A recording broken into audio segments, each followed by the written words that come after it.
तर आज आहे ना मी पंख्याच्या हवेत ठेवलेलं लाल चंदन बघायला गेलतो, पण तिथं गेल्यावरती अचानकच हे काळे चंदन दिसलं. हा कांदा कांता म्हणायचा. हे आप्या ह्यो कोणत्या जातीचा कांदा आहे? हे हा कोणत्या जातीचा कांदा आहे? ह्यो कांदा कांदा. तर रामकृष्ण हरी मंडळी, तर काल आपण विश्ल्याच्या घरी मुक्कामी होतो आणि आज आपल्याला माघारी पुण्याला जायचं होतं. पण आहे ना आज पण जाता नाही आलं, कारण की दादाचाच बर्थडे होता आणि त्याने राहायचा आग्रह केला होता. तो म्हणला आजचे दिवस राहा आणि आमरस पोळी खाऊन मग पुण्याला जा. तर आमच्याकडे पुण्यात आहे ना आमरस आणि चपाती खात्यात. आमरस आणि पोळी मी आता पहिल्यांदा खातोय. तुमच्याकडे काय खात्यात, आमरस पोळी का आमरस चपाती, ते कमेंट बॉक्स मध्ये नक्की सांगा. आमरस चपाती संग खा नाही तर पोळी संग खा, तो ब्रँडच लागतो. मग आमरस चपाती खाल्लं आणि झोपी गेलो.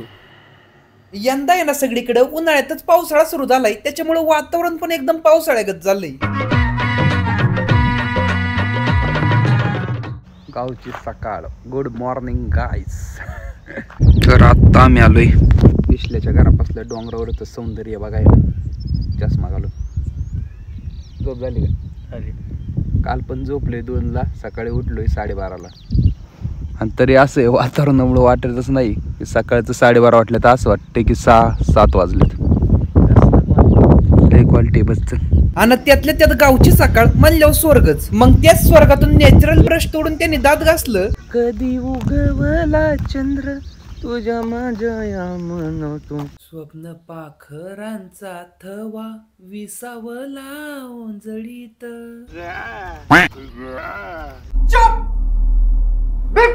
आणि मग त्याच्या विशालचं लालचंदनाचं साम्राज्य पाहिलं. विश्ल्याच्या कांद्याच्या वाखारी सगळीकडे जिकडे बघसान तिकडे नुसतं कांदच कांदे.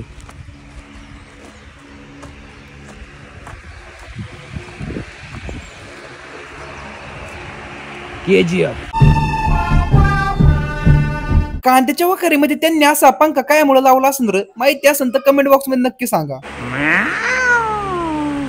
तू हा कांदा कांता म्हणायचा. हे आप्या ह्यो कोणत्या जातीचा कांदा आहे? हे हा कोणत्या जातीचा कांदा आहे? ह्यो कांदा कोणत्या जातीचा आहे? पळाला कांदा. आत्ता वाजल्यात 1. मस्त आहे की बाहेर ऊन पडलंय. मग आता जातो आणि तळ्यामध्ये डबकी मारून आंघोळ करतो त्याच काळच्या तळ्यामध्ये. मग उलटी उडी मारायच्या नादात ठेसाळला आणि त्याने दात पडलं असतं.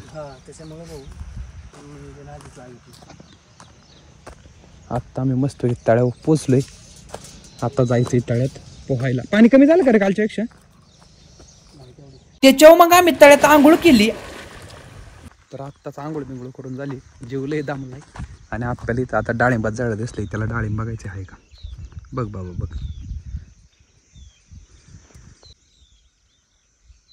बस एकच आप्या तेच खाऊ ना. ते वरचं मधलं पिकलेलं आहे का? हा हा.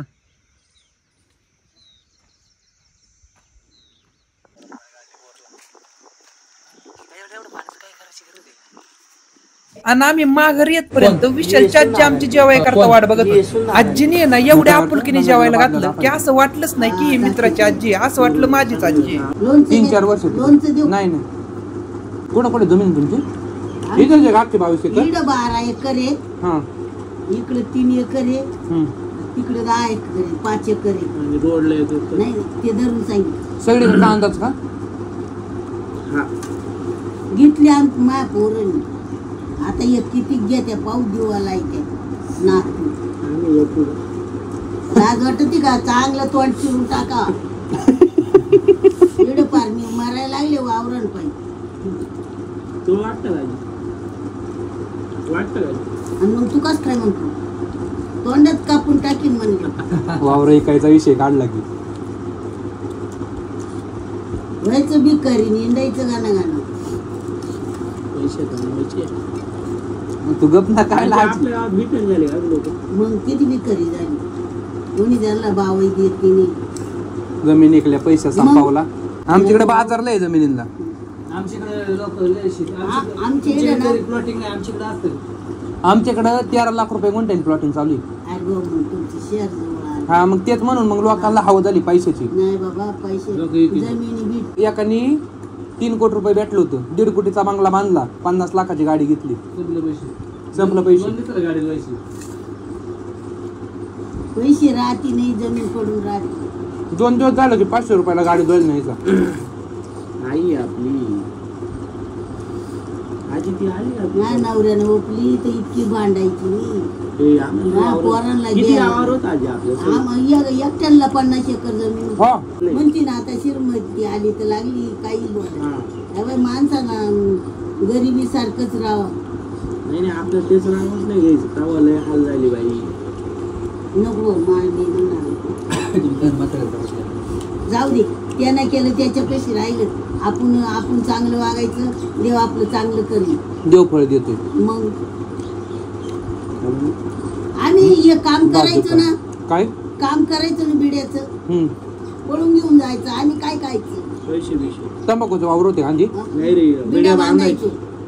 तंबाखू बाहेर नाही सर. हा, पान तंबाखू बाहेर बिड्या बांधून हे घेऊन जायचा, मारायचा, आमच्याकडे परवानगी नाही. मुसकून द्यायचा. पुण्याकडे परवानगी नाही त्याला. बिड्या बांधायचा. बिड्या विकायला पण नाही तर. इकडे माल पाणी आहे ना. पानं ते देणार बिड्या हे देणार तंबाखू आपण घेऊन यायचं तिथून 1000 एक बिड्या बांधायच्या. दुसऱ्या दिवशी माप द्यायला जायचं, म्हणजे बिड्या त्यांच्या जमा करायला जायचं. परत दुसऱ्या दिवशी जे पानं आणि तंबाखू घेऊन यायचं. तुमच्याकडे मालपाणी फेमस, आमच्याकडे बरं फेमस आहे मालपाणी. मग हप्त्याला पगार होतो. किती पगार 1000 बिड्यांना? किती भाऊ सगळं दोघी मायली की बिड्या बांधाय 200 रुपये. तेवढ्यात फक्त घर संसार बागायचा, पोरांचा हप्त्याला खायचा. हा, नाही नाही बिड्या बांधायचं बिड्याची अरे बांध. आम्ही. नको नको. अरे मला दे ना. हा, हा, तुला देऊ. हा, हा. लय बेकार.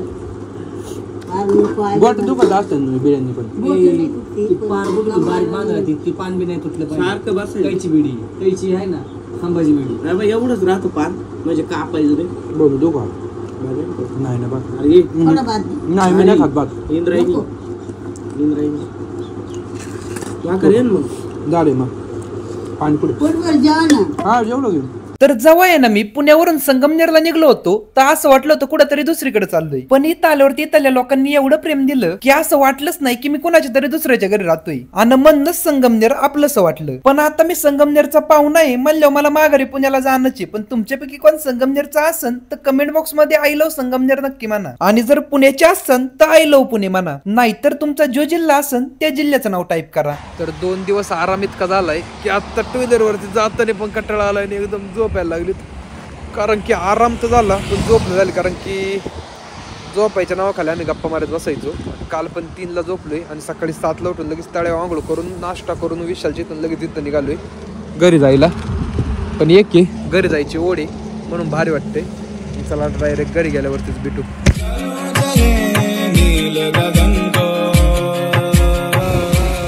राहिले इथून अवघं 10 किलोमीटर अंतरावर आणि पावसाने यायला सुरुवात केली म्हणून एका शेल्टरमध्ये थांबलोय. कोणाचंही काय माहीत नाही. आपल्याचा झोपलाय आणि मी पाऊस उघडायची वाट बघतो. जेव्हा उघडून तेव्हा त्याला मी उठावणार आणि मग आम्ही घराकडे चालायला लागणार, गाडीवरती पळायला लागणार. हा रस्ता म्हणावा का काय म्हणावा. मोटर तू ह्याच बाप तर गेला मुसकडून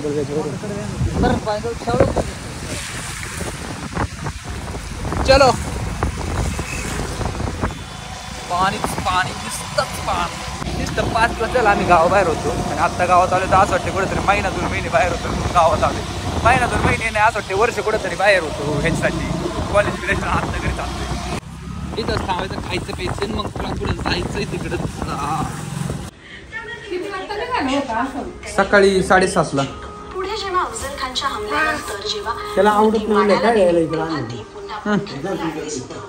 तर अशा रीत्या आपण संगमनेरवरून पुण्याला माघारी आलोय. आपण आता चालू घडीला रेग्युलर ब्लॉगिंग टाकत होतो दररोज सकाळी 8 वाजता. त्याच्यावरती रिस्पॉन्स पण तुमचा चांगला आहे, त्यासाठी थँक्यू.